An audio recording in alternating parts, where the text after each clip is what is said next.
Seperti yang kita tahu, makan lemak tidak berbahaya, tapi kombinasi lemak dan gula akan sangat membahayakan tubuh. Sticknya sih menyehatkan, tapi red wine-nya itu loh, sangat amat mengandung gula yang tinggi.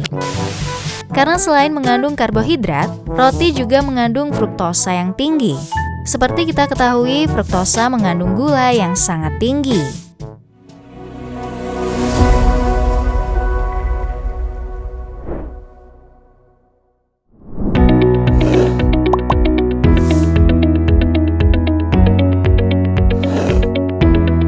Perut kamu buncit, tekanan darah selalu tinggi, atau selalu merasa pusing, dan berkali-kali diet selalu gagal.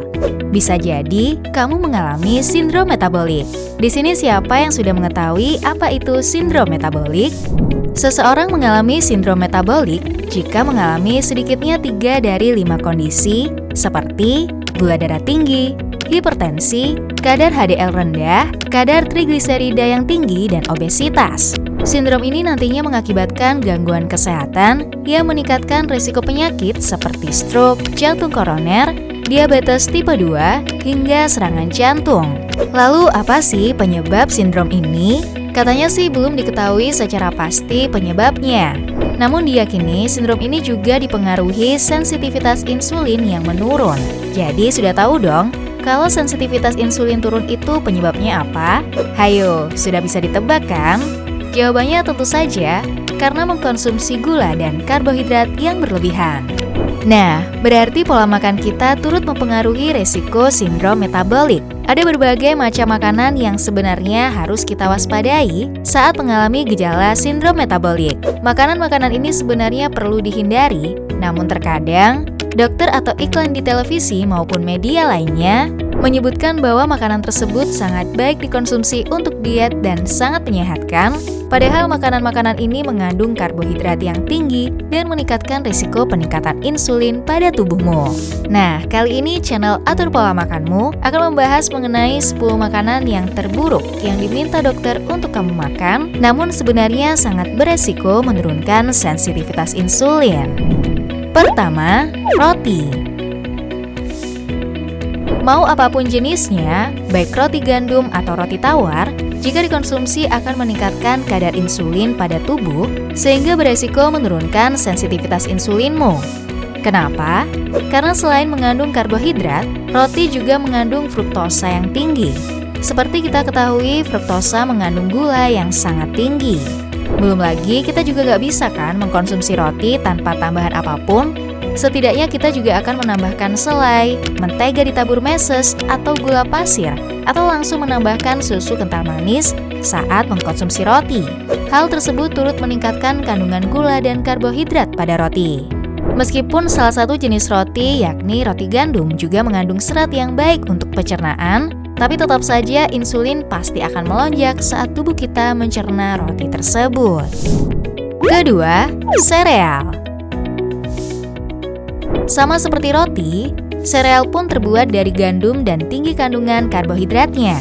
Apalagi kita selalu mengkonsumsi sereal dengan susu saat mengkonsumsinya, baik susu tawar dan manis. Hal itu turut serta meningkatkan kadar insulin dalam tubuh. Pun dengan sereal yang terbuat dari jagung, kandungan karbohidrat dan gulanya sangat tinggi dan meningkatkan resiko inflamasi jika dikonsumsi berlebihan. Ketiga, oatmeal. Oatmeal mungkin sangat mudah dikonsumsi dan dicerna oleh tubuh kita. Tapi justru itulah hal yang membuat insulin akan cepat meningkat karena hanya butuh waktu yang sebentar untuk mencerna oatmeal dan mengubahnya menjadi energi. Dibandingkan serat, oatmeal justru lebih tinggi kandungan karbohidrat dan fruktosanya yang tentu saja akan beresiko menurunkan sensitivitas insulin jika dikonsumsi berlebihan. Keempat, jagung. Jagung tidak begitu tinggi meningkatkan kadar insulin pada tubuhmu. Bisa disebut medium to high meningkatkan insulinmu. Tapi mengkonsumsi jagung bisa memicu alergi pada sebagian orang.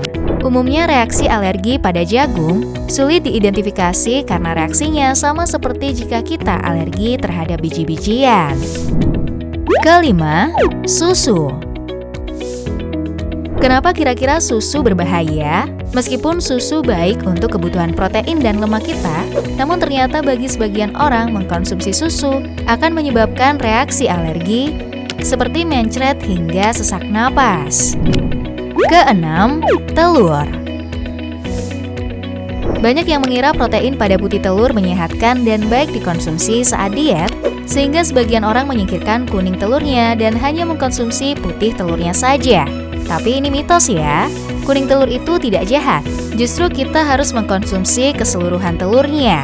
Jika hanya mengkonsumsi sebagian akan mengurangi nutrisi yang terdapat pada telur, karena kuning telur mengandung asam amino acid yang baik bagi imunitas dan menurunkan risiko alergi. Mungkin sebagian orang ada yang alergi pada telur. Hal itu bisa terjadi karena sebagian orang intoleran atau mempunyai alergi pada putih telur. Asam amino acid pada kuning telur lah yang memiliki fungsi untuk menurunkan risiko alergi tersebut. Ketujuh, buah-buahan yang manis.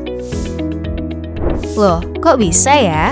Padahal buah-buahan kan banyak yang mengandung serat dan vitamin untuk mencukupi nutrisi harian kita. Ada yang tahu nggak alasannya kenapa? Ya, tentu saja mengkonsumsi buah-buahan baik untuk tubuh. Namun jangan berlebihan, karena kandungan fruktosa pada buah-buahan yang manis bisa memicu peningkatan insulinmu. Dan sebagian orang juga dapat memiliki reaksi alergi pada buah-buahan tertentu. Kedelapan, minyak nabati seperti minyak kedelai, jagung, dan kanola. Kenapa? Karena kandungan trans fat atau lemak trans pada ketiga minyak tersebut sangat tinggi, turut serta meningkatkan kadar kolesterol jahat tanpa mengimbanginya dengan kolesterol baik. Selain itu, ketiga minyak tersebut juga menyebabkan resiko inflamasi yang tinggi. Selengkapnya mengenai bahaya ketiga minyak ini bisa dilihat pada video pada link ini. Kesembilan, margarin. Kenapa margarin tidak sehat? Karena margarin mengalami proses hidrogenasi pada pembuatannya yang memicu peningkatan kadar lemak trans pada kandungan nutrisinya. Sama seperti minyak nabati, mengkonsumsi margarin meningkatkan risiko alergi dan inflamasi yang tinggi. Bisa dilihat pada video berikut kandungan nutrisi pada margarin.